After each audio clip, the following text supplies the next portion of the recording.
My question is to the Prime Minister and asks, in the inquiry being conducted by David Henry into the leaking of the Kitteridge report on the GCSB, are ministers being interviewed on oath? If not, why not? Honourable Bill English on behalf of the Prime Minister. Mr Speaker, on behalf of the Prime Minister, I'm advised that the inquiry commissioned by DPMC Chief Executive Andrew Kibblewhite and GCSB Director Ian Fletcher has not interviewed ministers under oath. The inquiry is not yet complete, and I do not think it is appropriate to get into discussions about the detail of it while it is being conducted in order to preserve its independence. I can inform the member that the Prime Minister's Office and the Chief Executive of DPMC made it clear to all ministerial officers they are expected to cooperate fully with the inquiry. The terms of reference for the inquiry were publicly released in April and are available to members. Supplementary question, Chris Hipkins. Thank you, Mr Speaker. Were ministers interviewed during the Rebstock inquiry into the leak of Foreign Affairs documents interviewed under oath? If so, why isn't the same standard being applied in this case? Honourable Mr Speaker, that is a matter for Mr David Henry, who is conducting the inquiry. He has that capacity, but I have to say that trying to direct him how to conduct the inquiry will lead to probably stronger criticism that it is no longer independent. It is an independent inquiry by a senior civil servant who served not only both governments but in the Australian and New Zealand public services, and it's our view that he is best left to conduct the inquiry according to the procedures he believes will be available to everybody. Supplementary question, Chris Hipkins. Thank you, Mr Speaker. Will all ministers in receipt of the report prior to its leaking to the media be questioned on oath in the investigation? If not, why are some ministers being interviewed but not others? Honourable Bill English on behalf of the Prime Minister. That is a matter for Mr David Henry.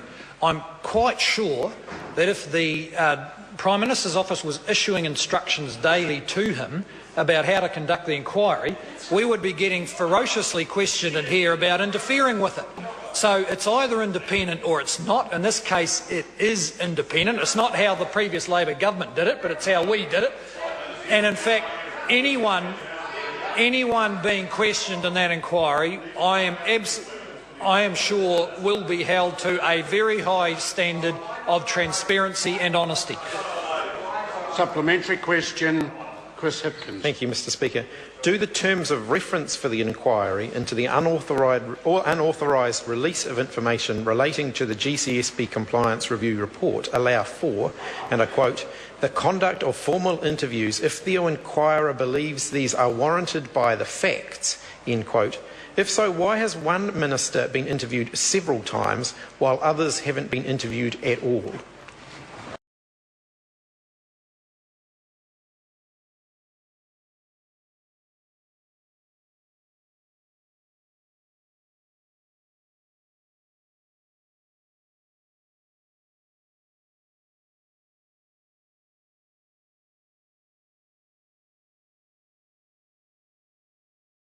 Inquirer not asked of the various ministers, and Mr Peter Dunn in particular, for their phone records where the evidence is available? Why not is what I'm asking the minister responsible, right? Why aren't the phone records in which the evidence lies, in this case, being asked of ministers and in particular Mr Peter Dunn? Honourable Bill English on behalf of the Prime Minister. Mr Speaker, well, the member can't know actually how the inquiry is being conducted. It's been conducted by Mr David Henry as an independent inquiry by a senior civil servant, and I'm sure he will make whatever inquiries he needs to try and achieve the objective of finding out how the report was leaked. Any question? Supplementary question, Right Honourable Winston Peters. Why would anyone have confidence in an inquiry headed by David Henry, who is not taking evidence on oath, not keeping an electronic record of witness answers to questions, is not demanding phone records of particular ministers, and whose forensic investigation incompetence was revealed when he jumped ship before the Winebox inquiry? Why would we not believe? Oh, no. Oh, yes, he did. Order. Speak. Point of order. Order. Point of order. Order. There may be some controversy in the question, but the member has a right to ask it. I'll ask it again. Why would anyone have confidence in an inquiry headed by not keeping an electronic record of witness answers to questions? Point of order. Is not demanding. Mr Speaker, as far as the member asked the question, I was prepared, getting ready to answer it, and then he popped up to ask it The again. difficulty I have is the member was halfway through his question. He had not finished. I couldn't hear because the level of interjection that was occurred on the national benches. The member would please ask his question, and if we can complete his question... I am dying to ask this question.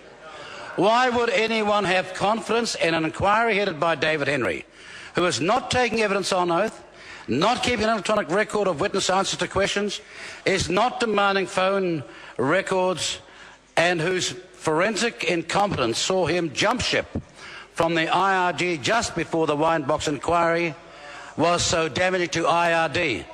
What about this bespeaks an in-house snow job?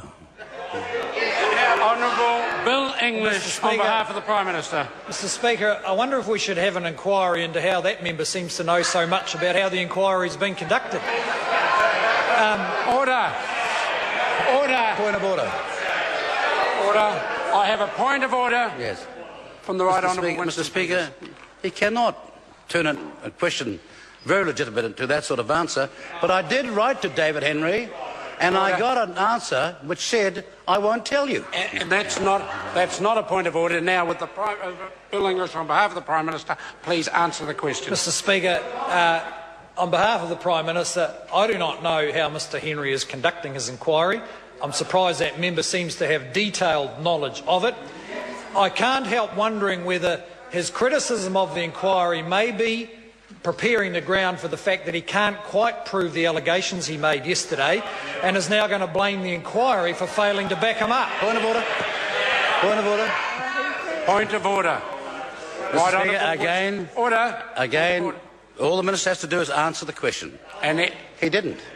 No, I believe most unsatisfactorily at that. The Minister answered the question adequately.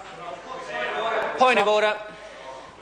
Right, Dr Russell Norman. Mr Speaker, the issue here is about Standing Order 3812, which says that the reply to any question must be concise and confined to the subject matter of the question asked. Mr Peters was not the subject matter of the question. The Minister's answer was an attack on Mr Peters, and he brought him into it in various ways. If Mr Peters had to put himself in the question, fair enough, but he wasn't in the question. I invite the member, when he returns to his office, to look very carefully at the question that was asked. It certainly had a good level of opinion from the member that asked the question. Supplementary question, Chris Hipkins. Thank you, Mr Speaker. In light of the Minister's comment just now, does he intend to open a further inquiry to ascertain who leaked to the Honourable Winston Peters the fact that the Honourable Peter Dunn had been interviewed about the leak of the Kitteridge report? If not, why not?